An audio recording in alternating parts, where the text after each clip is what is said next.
everybody. I am so sorry. It's been a long time since we've seen each other, but I wanted to show you what I've been up to. For the last couple months, because it's taken that long, there's been a lot of changes. I finally got the pavers and the gravel for the front garden all installed.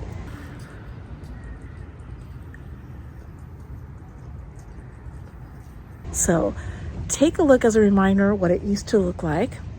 There used to be a big palm tree in the middle, and that was causing a lot of problems. It was diseased and dying, so it had to go, but it left behind a web of intricate roots that were really hard to ground up.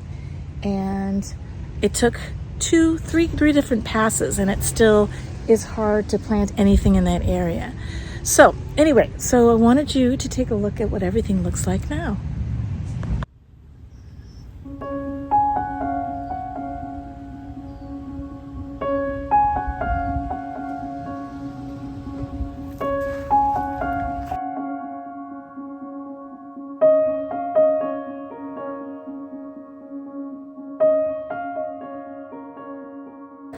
I love the paver color. I'm so glad I didn't go with a gray. I went with sort of peachy beiges, and I paired it with gravel. I love the pea, gravel, and paver combo because it just lets the eye rest. If everything was paver, then it would kind of look like a driveway. And a lot of the gravel here is going to be broken up with plants. So this is not only going to be gravel. I mean, how could you not fall in love with this pink lemonade lemon tree? I mean, the leaves are two colors. The lemons are striped, and inside the fruit is supposed to be pink. So there's 1, 2 pink lemonade citrus trees. They're going to just be freely trailing up and hopefully over the gazebo. I was inspired by this wonderful home I think it's in Santa Barbara. They have an arbor walkway that is flanked by lemon trees. So down here, I love the way this path turned out. Instead of doing everything with pavers, I wanted to do a combination of these X patterns with gravel. I did get my olive trees that I wanted, and those are going to stay in planters, so I don't want them to get huge. They're fruitless, because I remember my mom, when we were growing up, she inherited a fruiting olive tree, and as little kids, we brought in all of the olive tree fruit and oil on our shoes and our feet. And so my mother said, no, absolutely not. We're getting rid of those trees. So I knew from that I'm just gonna stick with fruitless olive trees for this garden. I pruned them a little bit. They were limbed up a little bit from the bottom because I want to have that limbed up look.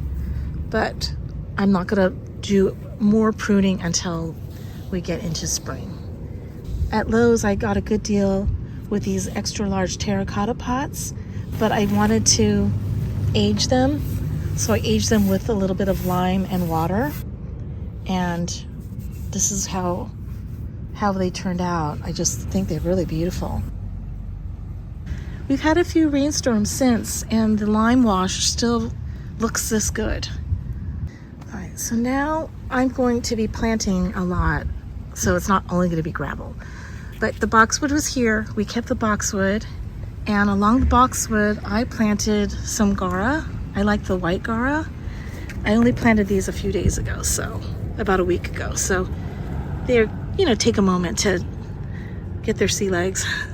But I want the idea of this is just to have them fairy-like, just very airy and not so formal. One of the main issues I had was creating a privacy shrub or privacy fence between me and my neighbor. And I looked everywhere. I couldn't find anything that I liked. And the plants that I did like were going to be too invasive, like ficus trees. So I decided to go with these beautiful lemon cypress trees that were pretty tall. Because the soil is so compacted right here, and so full of a web of roots left over from the palm tree that used to grow here, I'm going to be forced to plant these cypress trees in a raised bed. I ordered a raised bed that's about 96 inches long and 17 inches high in the same finish as the gazebo. And I'm going to pair the lemon cypress trees with these beautiful Arabian jasmine bushes. And finally, I wanted to update you on my sweet little kitty Scooter. He was 19 years old. He made a couple cameos on this channel if you are a follower, but he passed away after a very long, wonderful life. In my grief, I was looking at different rescue organizations to see if there was a kitty cat that I could adopt. I looked at the East County Animal Rescue. Hey, they had this little cat that was about 4 months old, and it said that he was very shy. When we say shy, he was really, really shy. It took weeks for me to get him out of his shell, and now he is blossoming. He is full of fun. He is cuddly, cute, affectionate, and we've only just begun. It's only been a little over a month together. Anyway, so I want to introduce you to Humphrey Davy Lee. He's kind of become a DIY kitty, so when I do projects, he's willing to get involved.